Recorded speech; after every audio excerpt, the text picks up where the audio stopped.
Today, it's part two of our Orioles 2024 minor league draft. Who will put together the best full team of Orioles prospects? You'll find out coming up on this episode of the Locked On Orioles podcast.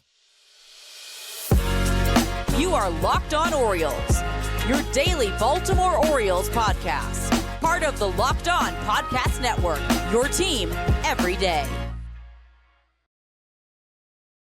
Hey there, Orioles fans. Today is Thursday, March 14th, 2024, and welcome back into the Locked On Orioles podcast, part of the Locked On Podcast Network, your team every day. As always, I'm your host, Connor Newcomb, and coming up on today's episode, it is part two of our Orioles 2024 minor league draft. Now, first and foremost, if you have not listened to or watched part one yet, make sure to go back and do that. That was Wednesday's episode, so check that one out before you dive into this one. We're pretty much just going to jump right into part two. But if you're unfamiliar with how the game works or need a little refresher, I'm going to be joined by the three co-hosts of Orioles On The Verge, a fantastic podcast that covers all things Orioles minor leagues. They are Nick Stevens, Zach Spedden, and Bob Phelan, and they are on the show for the second straight day. We are picking an entire team of Orioles prospects. For the players to be eligible, all they have to do is be in the Orioles system and have yet to make their major league debut. So, of course, guys like Heston Kjerstad and Colton Cowser, while still prospects, not eligible in this draft. We picked 13 players, a full 9 of a starting lineup, including a DH, 3 starting pitchers, and 1 relief pitcher. And to be put at a position defensively, you must have played there for at least 10 innings in the Orioles system, so it allows you to move players around a little bit. Yesterday on part one, we did rounds 1 through 7 of the draft. The big names in the Orioles system came off the board. And today we finish things off with rounds 8 through 13, diving a little deeper into the O system, some more sleeper guys you're going to hear about as we round out our teams. And let's get to it, starting with round 8. And I'm on the clock as we get to the minor league draft. All right, so you heard the rules at the top. We are here for part 2 of our 2024 Orioles minor league draft. If you haven't listened to or watched part 1 yet, don't worry.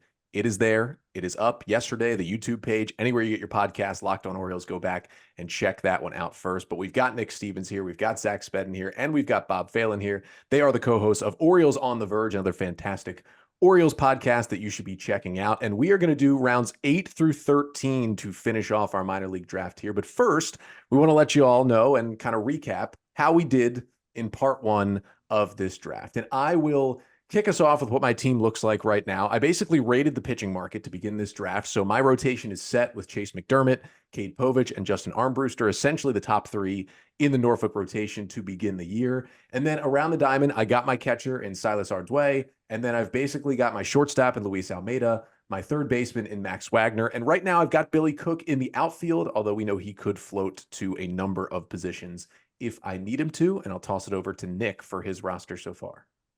Yeah, I like this one I've got going so far. No catchers at first base yet. Figure that out. But right now, Connor Norby at second base, Frederick Bencosme at shortstop, Kobe Mayo at third base, full outfield of Jake Cunningham, Judd Fabian, and Thomas Sosa, and just one pitcher so far, the young international lefty Luis De Leon.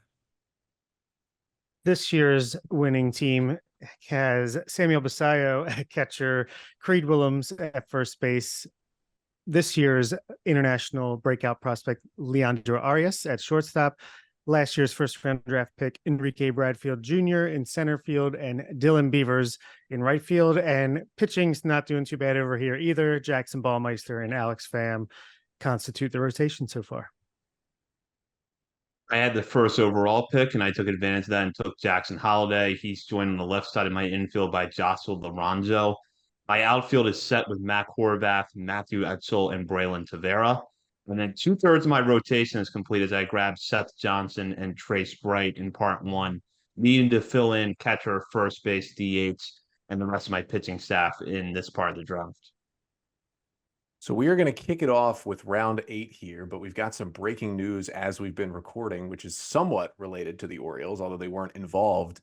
Dylan Cease has been traded to the Padres. So the Dylan Cease dream for the Orioles is currently dead. Jeff Passan reporting this right around 7:15 p.m. Eastern time on Wednesday nights. And now everybody knows when we're recording parts 1 and 2 here. We don't have a prospect return yet, which is probably what will be most influential to this team and to this podcast. But are we surprised about San Diego? Did we think it was going to be New York after the Garrett Cole news? A little surprised. I mean, I saw that was it John Mercy? Someone mentioned them in the same sentence as Cease today or yesterday. Seemed like the Rangers had a head of steam for a while there, but hey, get him out of the AL. If we're not going to get him, send him to the other league. I'm fine with that. Good for Cease. I mean, hopefully he can rebound. It's a good pitcher's park out there in San Diego. Last year, it seemed like that clubhouse was kind of a mess. So we'll see what it does for the Padres, but good for them. I'm really interested to see what that prospect return is and see exactly what the Padres even have to offer after AJ Preller. You know, he likes to wheel and deal. So it'll be interesting to see what that return is. Just building off what Bob and Nick said, I'm relieved that he's out of the American League. He didn't go to the Yankees or the Rangers. And because AJ Preller is a wheeler and dealer, Cease might be back on the trade market next winter. So we can't really close the book on this just yet. Kind of crazy how the Padres, yes, they traded Juan Soto, but they also remade their entire staff with that Soto trade and now with Dylan Cease. This will be much more to talk about once we see what exactly the return is going to be for that deal. But I will jump in. I am in the middle of the double here from the snake draft, so I have my 8th round selection, and I'm still going hitters most likely here because my only pitcher I need left is my relief pitcher. And I'm going to go ahead and just take a guy who has had a few injury concerns, but is also just pretty high ceiling player and can also move around the diamond, and go ahead and take John Rhodes to pair with Billy Cook, 2 guys who kind of sit in the same part of my brain when I think about Orioles prospects. And why not just double up there? So I will take Rhodes and pass it over to Nick. I was going to go with Rhodes and put him as my DH. Sniped again. So I'm going to go. Why not? I'm going to play the game a little bit as well. There's another prospect here with a super high ceiling that I would love to put at DH, but I'm going to shore up the defense a little bit over at first base, more pop in the lineup, and go with TT Bowens at first base. Hit the home run the other day in the spring training game. That was really cool to see. One of the few true first base prospects in this organization, but honestly, a guy who kind of surprised me. I did not think I would see TT Bowens up to this level already, but guy had some injury concerns as well, only 59 games last year, but he's got 33 career home runs in 3 seasons in the minor leagues, and draws a decent number of walks as well. More power to this lineup. Why not? It's all falling right into my lap here as I'm going to take who might be what Nick was thinking. I'm going to go with this year's Darell Hernaiz Creed Willems Award, repeating Delmarva, third baseman Anderson De Los Santos. Stick him on the hot corner, watch him hit the ball hard and more often in 2024, hopefully, and continue to rise up the ranks of the system. Bob just had to come in there and take my pick right out from under me. So I'm going to finish my starting rotation here, and I'm going to take Juan Nunez. I love what Nunez showed last year in Delmarva and Aberdeen. Really good fastball changeup combination. The rest of the repertoire is developing. I think that his arm action in particular with the fastball and the changeup is really deceptive. He's on that borderline right now where I think he either develops as a reliever or a starter. If he puts together a big year this year, I think you're going to be talking about him a lot more as a starter. And then for my next pick, I am going to reach a little bit here because I got to play the game and I got to fill second base. I'm going to go in a different direction here and go with Tavian Josenbrun, who came out last year's draft and didn't quite impress as much as the other college draft pick position players, Enrique Bradfield, Matt Horvath, Matthew Etzel. But the numbers trended upwards a little bit over his last few weeks in Delmarva. And he did one thing that he's done well throughout his collegiate career, which is walk. Power was kind of a late thing for him in college, and I expect it to be something that develops late in pro ball. But I feel like I go here with a high floor guy who can move around a little bit, but did have 22 innings, second base with Delmarva last year, and I have a good table setter in my order. That was a great job of getting a unconventional second baseman there. And I'm going to continue to ignore that position with my next pick. And I'm going to go with what could be the steal of the draft. I know he's hurt right now, didn't get taken in the Rule 5 draft, maybe because of those injuries, but by all accounts, he should be ready by opening day of the minor league season, or at least soon after. So I'll fill out my outfield with Hudson Haskin, just sitting there in AAA, ready to be the new Ryan McKenna at a moment's notice. Good pick. Good pick. I think he's probably yeah, that was probably the highest rated prospect I think we have left on the board after Nunez went there. So I like it. I only have one starter, but go get your guys. It's go get your guys season. We're having fun. So I'm gonna get my guy here and I'm gonna bludgeon teams to death with the bat. And then maybe I don't need a closer, but I'm gonna take my closer already. Give me Teddy Sharkey. I'm going to reach for Teddy Sharkey, one of arguably the top relief prospect. He's I've said this before. He's not an Alex Pham. He's not a Daniel Lloyd. He's not one of these college relievers who the Orioles are going to turn into a starter. I think he's strictly a reliever, but analytically one of the best relievers in college baseball last year at Coastal Carolina. Was really good in a small sample size in Delmarva last year. What is it, certified psycho? What his coaches in college call him? I'll add the psycho to the end of my bullpen and close out some games in style. Don't call that too much of a reach, because I was about to reach with one of my two picks and take Teddy Sharkey. So I respect that pick. I'm looking through this team that I've put together right now, and I do think that one thing I can do is just make sure that every single ball is tracked down in the outfield, because I'm not saying Billy Cook and John Rhodes are not good outfielders, but those are guys who move around a lot and aren't exactly just like, locked down defensive. We know they're going to be outfielders. So I might be stretching here too, but with Bradfield off the board, I think I'm taking the best defensive center fielder in the system, and I'm just going to snatch up Dante Williams right now with this pick, and I'm just going to put him in center field, and he is going to hit ninth for me, and whatever he gives me offensively is going to be a bonus on my team, because he is going to track down every single ball that you could possibly imagine in center field. So that leaves me with a full outfield. I do have first base, second base, DH, and reliever to go with, so I could kind of scroll through and just take a bat that I kind of like at this point, but are we maybe beyond that point of the draft, looking through second base and trying to decide, do I want any of these guys on my team? Instead, I'm just gonna, yeah, this has become tough here. I'm gonna go ahead and just take my first baseman, a guy who probably could have waited longer in the draft, but it's not a minor league draft before I take this guy, because not only do I love watching him play, but there's a personal connection there as well, and I got to have him on my team. So I'm just going to stick Maxwell Costas at first base. I'm thinking at some point he's going to play a solid amount of innings this year in Bowie. I feel like TT Bowens will get a chance in Norfolk, and because the Orioles haven't pulled in 10 minor league deal first basemen this offseason like they did last year, where there was no opening in Norfolk, I feel like Bowens might get that shot. And while they're going to play other guys at first, surely, I mean, Costas will be there at Prince George's Stadium and continue to get reps. And listen, University of Maryland tried him at different positions. The Orioles have tried him at different positions. All love to Maxwell. It's not great at those other positions. And so it's probably going to be first base, and I'll just slot him in there to make that easier for myself.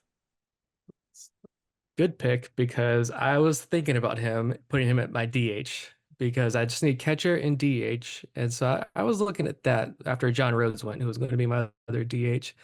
So I'm gonna go another hitter here to put in my DH spots. I'm really comfortable with a lot of the pitchers. I know I only have one. I'm just punting this all the way down to the end. I'm comfortable with the two guys I'm gonna get. So I got a lot of power on this roster. I'm cool with the power.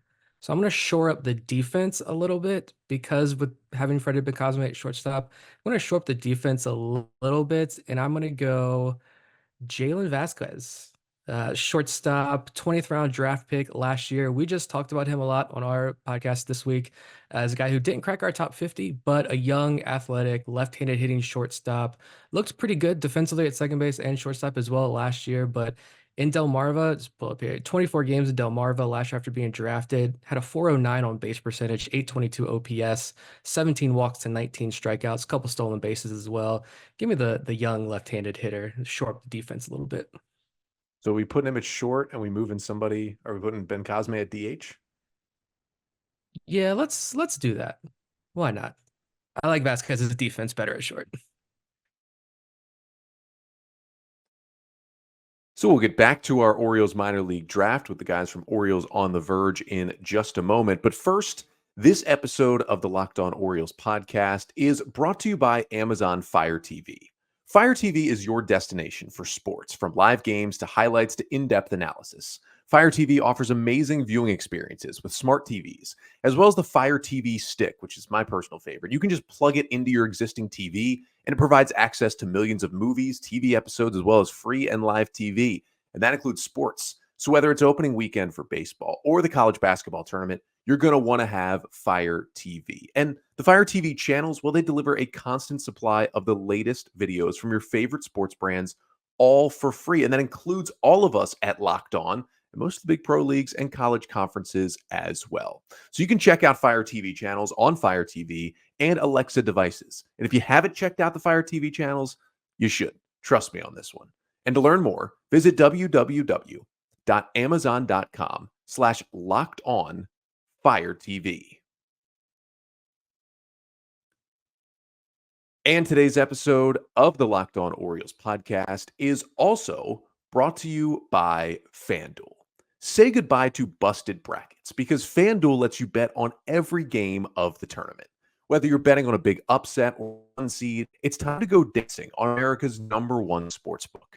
And right now, new customers get $200 in bonus bets if your first $5 bet wins. That's $200 to use on point spreads, money lines. You can even pick who is going to win it all. I know I am going with Tennessee. Just visit FanDuel.com/lockedon and bet on college hoops until they cut down the nets.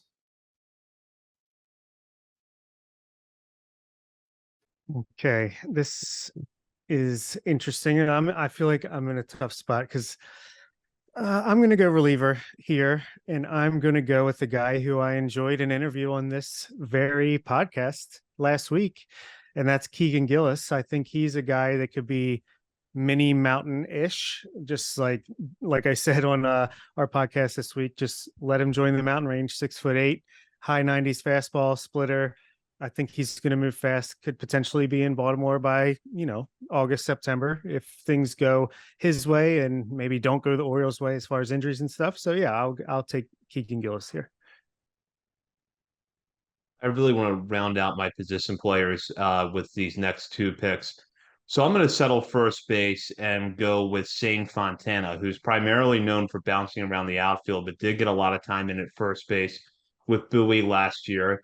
He's kind of been that depth piece for the Orioles in the last few years, who bounces around the high levels in the minors and can go through these stretches of 7, 10 games where he's one of the hottest hitters in the system.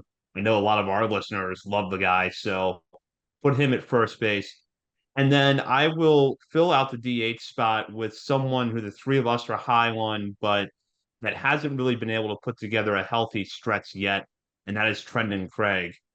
The big thing for him is just staying on the field. Just 62 games last year, 86 the year before that, but the Orioles have liked this guy since they took him in the 2021 draft, and I'm hoping for his sake that he's able to have a healthy season, because if he does, I think we're going to see that raw power finally come through.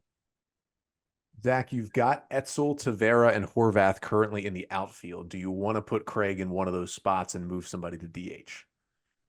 Yes, let's move Craig to one of those spots. And since Horvath didn't have a lot of time in the outfield last year, we'll put him at DH. All right. Well, I feel like I'm about to get another steal in this draft, and I'm going to pray that he reaches his potential. And that's Kiefer Lord, who we have ranked in our top 30 that just came out a couple weeks ago, and round out my starting pitching staff. This is a guy who taught himself to throw hard, and he's up in the upper 90s now. Can't wait to see him make his professional debut this year as well. All right, good pick. Once again, I had him set up to be selected there. So thank you again. I hate drafting with you all because you all are very good at this. I am going to go pitcher here because I only need catcher, so I'm just going to punt that probably all the way down to the end. And with my pitcher, I'm staring at a guy that I really want, but I'm scared about the injuries. And because I only have one guy right now, and he's a young lefty, I'm going to go with give me Gene Pinto. Why not? I like the arm. He's a guy that we've been high on for a while. Maybe lost a little bit of that super shine that he had on him when he was down there in low A Delmarva. Probably more suited for a bullpen role, but I think he definitely found his footing in Double A last year. More of a piggyback role. Certainly rebounded well last year when he started the year in Aberdeen, but strikeouts were back up. Walks are respectable. The fastball it's an iffy pitch, right? Especially as he moves up the ladder, but the slider is really good as well. So as long as he controls that command and that spins that slider well, I think Pinto could eventually find a nice home in the upper levels of the minor leagues, maybe crack a big league bullpen at some point. But for right now, he's working as a starter, and he's my number 2. Couldn't be a minor league draft without somebody taking Gene Pinto, so I'm happy that he went off the board. And also just got to shout out Bob's pick of Keegan Gillies. If you have not checked that out, I had Keegan Gillies on the show last week. We chatted about kind of his build up throughout the offseason, how he's gained his velocity. He went from 87 to basically 97 late in his college career and has gotten through some injuries since he's been drafted by the Orioles. And he is built like Felix. He has the stuff of Felix. It is 98 mile per hour fastball, devastating splitter with a cutter. And while he's not as good as Felix Bautista at this point, if he were, he'd be in the major leagues. It is funny to see somewhat of a carbon copy coming through the majors. And we talked about that as well. He was kind of open with saying, yeah, you know what? Like I do kind of model myself a little bit after Felix Bautista. And so that was kind of nice to hear. So check out that interview from last week. I am on my final double of the day, 11th and 12th rounds. Right now, I need a second baseman, I need a DH, and I need to go get my relief pitcher. So this is where things get a lot more interesting. And I am going to maybe take a look here. Do we think, before I look this up, and this is fantastic radio right now, do we think Carter Young played enough second base last year to move him over to that position? I Off the top believe of my so. head, Yeah.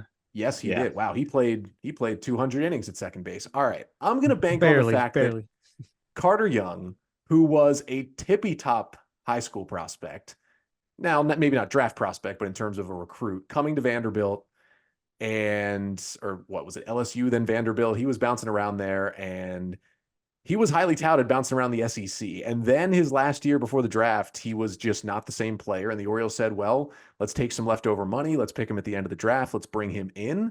And if there's any organization I trust right now to find what Carter Young found in his late high school, early college career, it is the Orioles. So I'm going to take him and put him at second base, which leaves me with just DH and relief pitcher, which is a fairly open way to end the draft because I can take literally any hitter and almost any pitcher, at least a guy who's kind of focusing on the relief side. And, you know, I was thinking about a couple of different guys, but he did just get sent down to minor league camp today.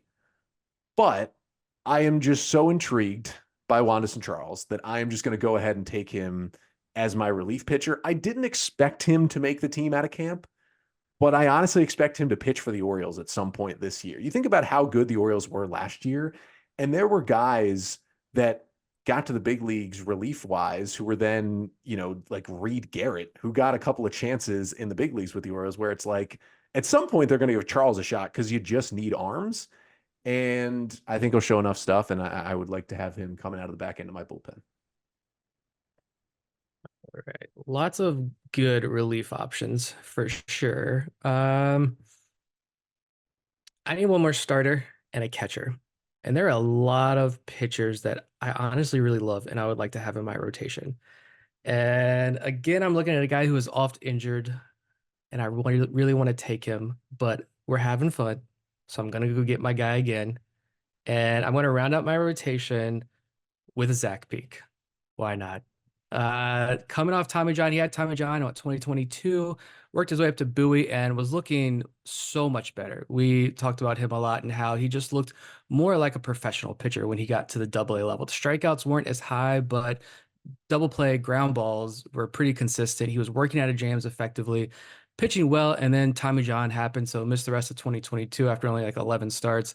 Missed most of 2023, came back at the very end of the year, got a few more innings in the Arizona Fall League.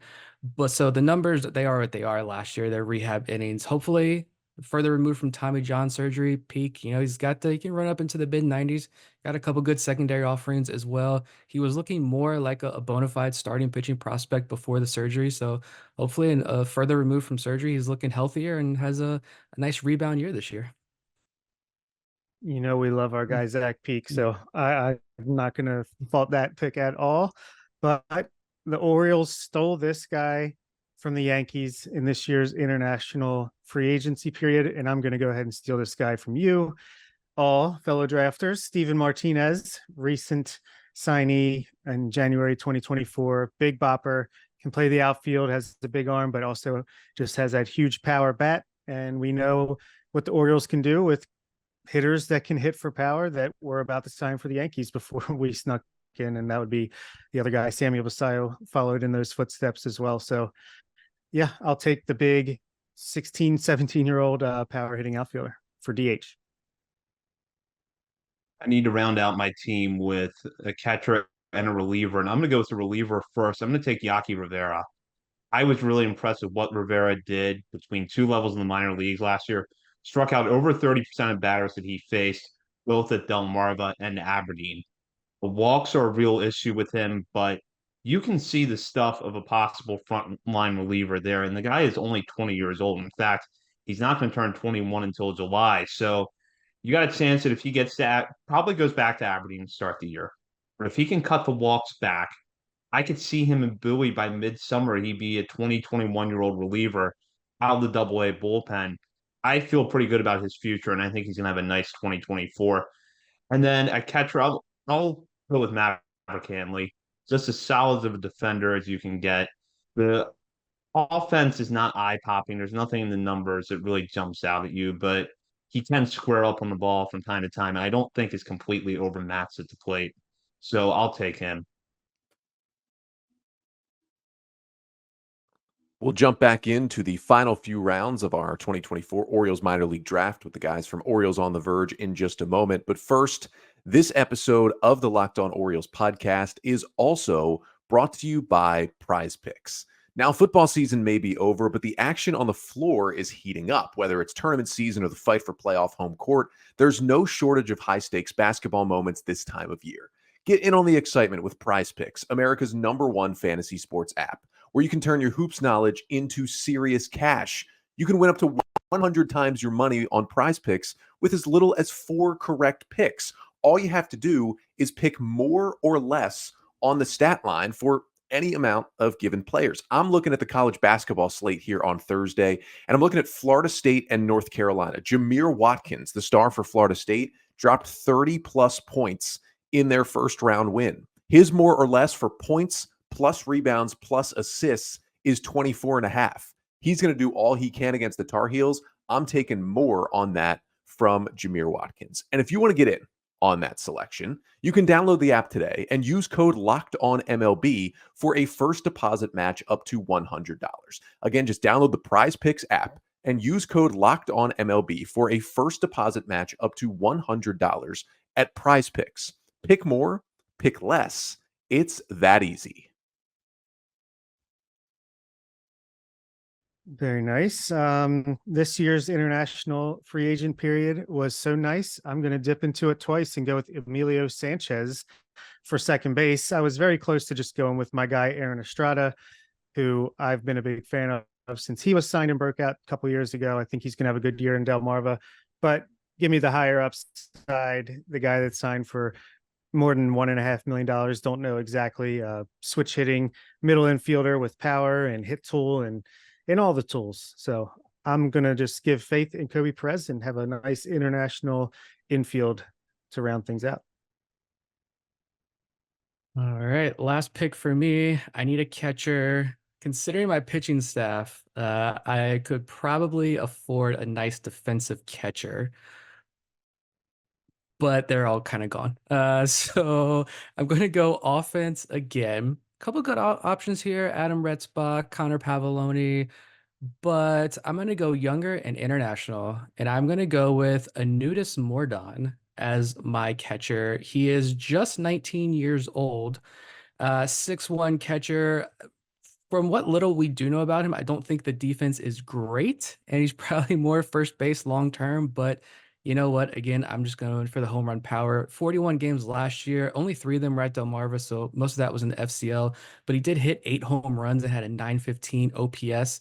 Statistically, two not great years in the DSL to begin his career, but had a real breakout in the FCL last year. And it's not like he was super old for the level. Again, he was only like 18 years old when he started the year in the FCL. So hopefully that power's for real. And we hear a little bit more about Anudis Mordon this year, as he's probably Delmarva's starting catcher on opening day, TBD. All right, so we are down to the final pick in the draft, Mr. Irrelevant. I've got a DH spot open, so I can kind of do anything hitter-wise with this. And I am basically down to 2 players here. It is either a guy who I have been high on and cannot get on the field, and with how bad this shoulder injury might be, you just kind of never know what kind of player he'll ever be.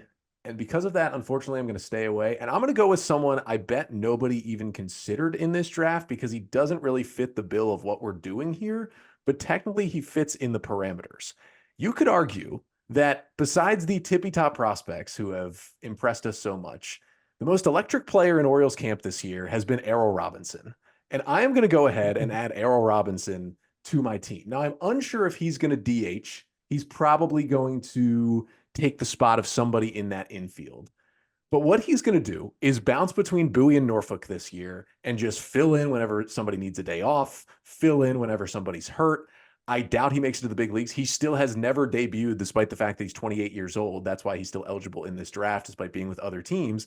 But he is a kid from Montgomery County, grew up in Maryland, and is kind of back with his hometown team.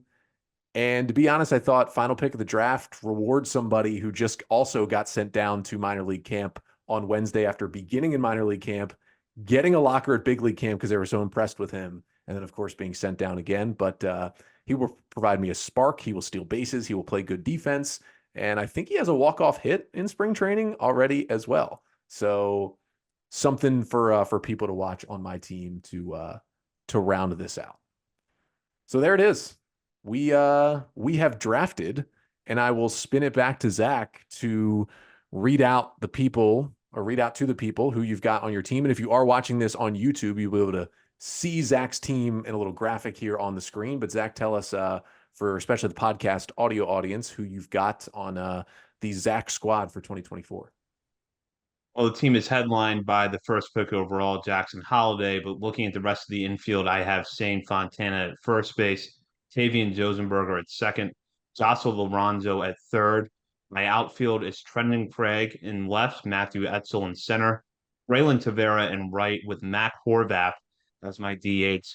Feel very good about my starting rotation, which is Seth Johnson, Grace Bright, Juan Nunez. Yuki Rivera will be closing things out in the bullpen, and then Maverick Hanley is behind the plate. I guess I'm up next, and Zach might have this year's number 1 prospect in baseball on Jackson Holiday, but I have next year's in Samuel Basayo behind the plate. I have fellow catcher Creed Willems spending most of his time at first base. I have Emilio Sanchez at second base, one of the top signees in this year's international free agency period. Anderson De Los Santos at third base, Leandro Arias at shortstop, Hudson Haskin, Enrique Bradfield Jr., and Dylan Beavers in the outfield. I feel like that's pretty good defensively as well as offensively. Another international signing, Steven Martinez at DH, Jackson Ballmeister, Alex Pham, and Kiefer Lord highlight my rotation, and Keegan Gillies, the newest version of the Mountain, closes games for this squad. All good teams. My team's either going to win by a lot or we're going to get blanked most nights, but we're going to have fun when we win those big games. Catcher, Anudis Mordon, TT Bowens at first base, Connor Norby at second, Jalen Vasquez at shortstop, Kobe Mayo at third base, fun outfield of Jake Cunningham, Judd Fabian, and Thomas Sosa. Freddie Bencosme going to DH for this squad, rotate on the middle infield as well. My pitching staff, Luis De Leon, Gene Pinto, Zach Peak, and the certified psycho Teddy Sharkey to close things out. Yeah, I think I'm most upset about not getting Teddy Sharkey in this draft. But I loaded up on the pitching early, first 3 selections, and took Chase McDermott, Cade Povich, and Justin Armbruster as my rotation, with Wanderson Charles as my reliever.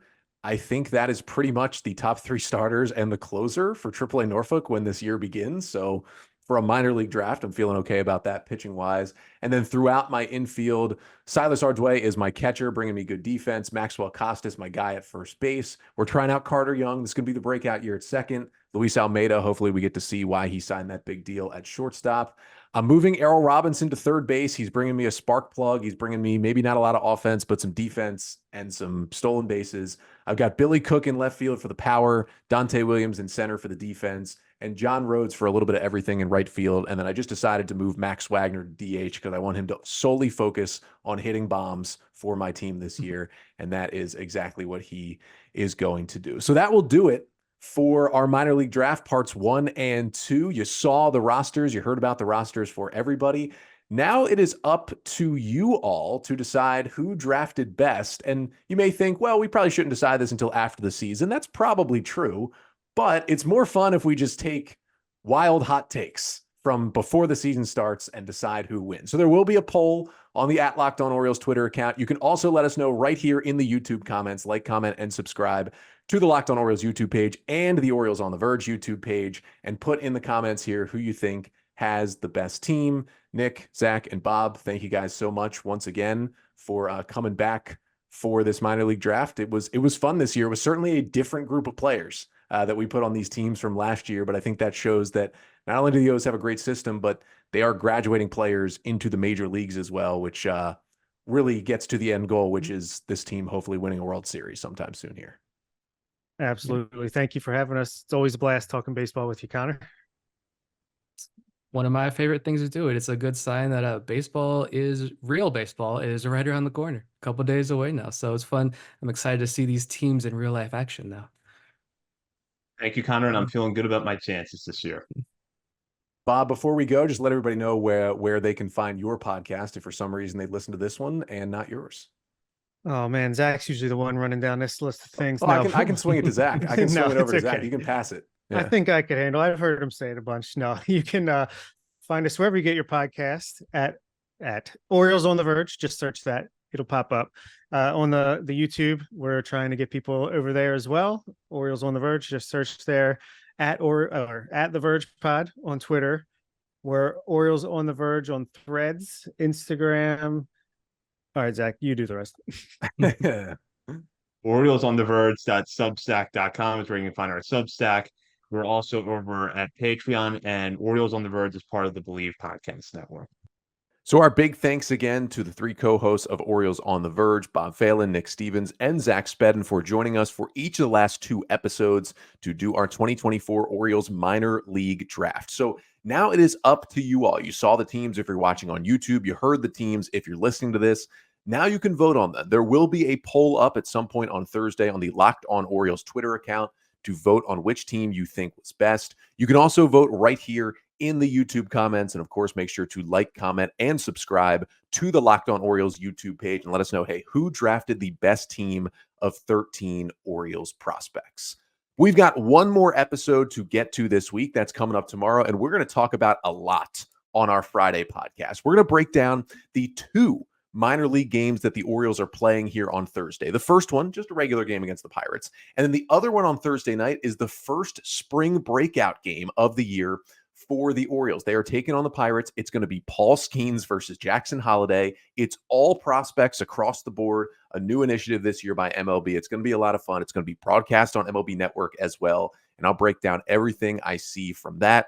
Plus, get you some updates on some roster cuts. The Orioles did send a good chunk of players down to minor league camp earlier this week. We will talk a bit about some news for Kyle Bradish and John Means. We got updates on both of them. And we'll break down the Dylan Cease trade a little bit. He was dealt to the Padres earlier this week.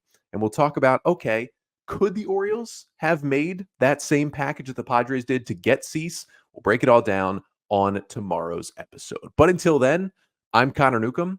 And this is the Locked On Orioles podcast, part of the Locked On Podcast Network. Your team every day.